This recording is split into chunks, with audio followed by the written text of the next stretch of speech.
I am Janice Matthews Lehman, and I'm the oldest.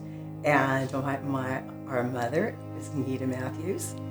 And my name is Susan Matthews. That's my big sister. Yeah. And Nita Matthews was my mother, and she was really instrumental in starting this program, and we're really proud of her. Absolutely. The thing that really got her jazzed and really dedicated and fired up about this particular organization at the beginnings of it was a woman that she knew very well was assaulted and shot by her husband.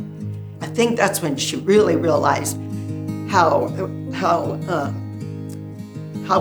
far this kind of goes into every aspect of wealthy people, poor people, socioeconomic, and it spreads all over. So she was really enlightened by that, and that's when she really, went on with that. And then Carol Enns, I think my mom was just a workhorse for her, kind of guiding Carol along again, like Janice said. And mother knew everybody. Yeah, There was never a stranger. It was with Nita. She knew the community. She had won Woman of the Year award at one time. And so she and I teamed up, and she opened the door to the community to me by introducing me to various people, letting me know who the movers and shakers were in the community. I think, too, that the community wanted to step up. They wanted to say, this is not right. We don't accept violence in Tulare County. It's so beautiful today. There's over 400 donors to family services. I was just so happy to see that. It's just amazing. And these are people that have been donating for 35 years. This is not the first time they've donated.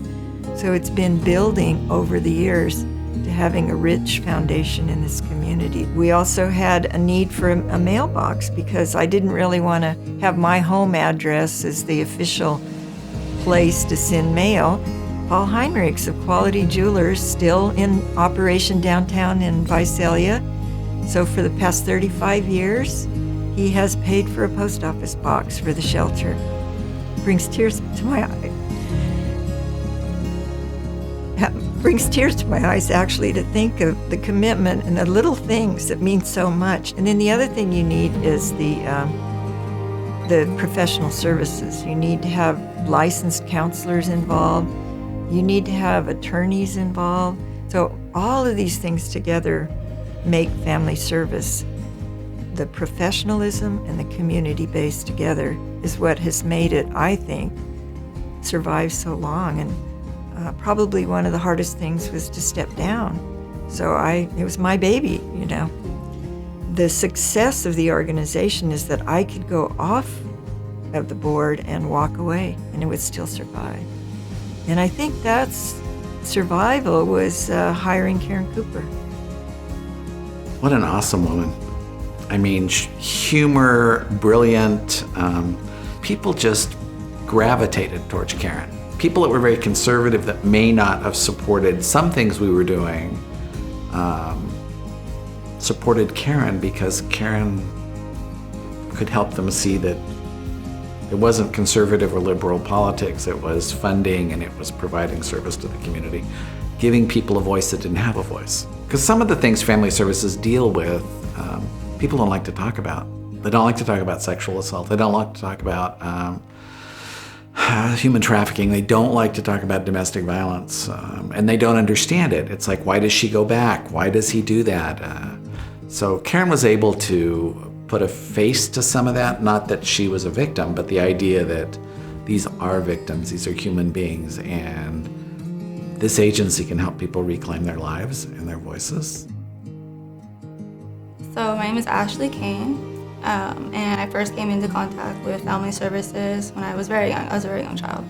Somebody had provided the contact information for the shelter to my mom, and so she eventually she came to that point where she wanted us to be in a more stable environment. She wanted me to have a healthy upbringing. So she reached out and decided to go ahead and enter into Karen's house. So it took a lot of time. My mom basically said how to rebuild our lives. So Karen's House kind of provided us with those resources and was just like an extra support system overall for us. So after I graduated from Fresno State with my BA in psychology, I started to kind of just look around and see like, okay, where can I build experience at? And then I remembered family services. So which is why I looked it up, and then I reached out to them and wanted to volunteer. Specifically, I wanted to start off volunteering at Karen's House. So basically, while I was volunteering there, I had another case management position with a different agency. But then when I saw an opening at Family Services for the Human Trafficking Youth Coordinator position, I applied, and then eventually I came in as a staff member. I just think that the big part about having someone to reach out to and somebody that's not going to give up on you, because whether it's like the youth I work with now or like in my mother's situation, a lot of times you can have a support system, but after a while, sometimes they start to doubt you, right? As an advocate and service providers, they're always there, and that's our job to be there. So we don't give up. And that's basically what Family Services is able to provide to people, a support system that's not going to give up on them. Karen's House was like a refuge. I had a shelter for my son and I. We had food, we had clothing. Like I said, when you flee, when you leave, it's sudden, it's not planned. Like you leave with nothing. I came from Zimbabwe. I knew nothing. I have nobody here. I have no family, and being at Karen's House was a refuge. It was peace of mind that I had the 1, 2, 3, 4 things less to worry about while I found my feet, while I found my way. That was comfort for me. That was hope for me and my son. The initial vision for Family Services, really went beyond being just a domestic violence shelter for women and children. I think the founders really had a vision of a multifaceted social service agency that could really serve individuals and families in the community with lots of different needs. I am so proud of how that vision has been actualized over the last 35 years. I really think that it is a testament to the team and to the foundation that this agency was built upon. That without that core vision from the beginning, we probably would not have been able to take advantage of the opportunities that have come our way as far as opening new programs for victims of trafficking and those who have faced other kinds of issues. There's always so much emphasis placed on dealing with victims of crime after the crime has occurred. I think there was a big shift toward prevention probably about 10 years ago.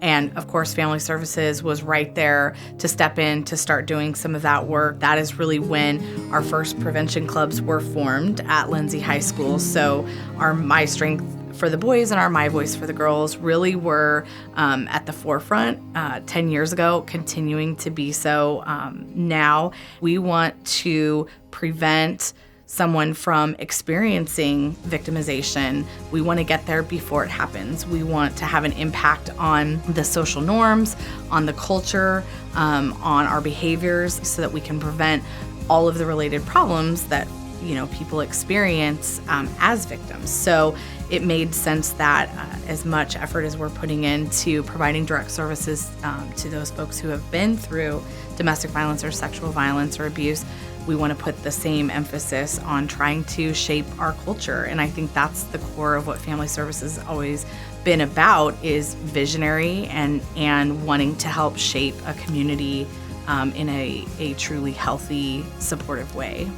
Family Services has always been, at its core, a community-based organization. It takes an entire community rallying around one victim or one family or one effort. And so we are so grateful and continue to be so grateful for the support that we get from our Tulare County community.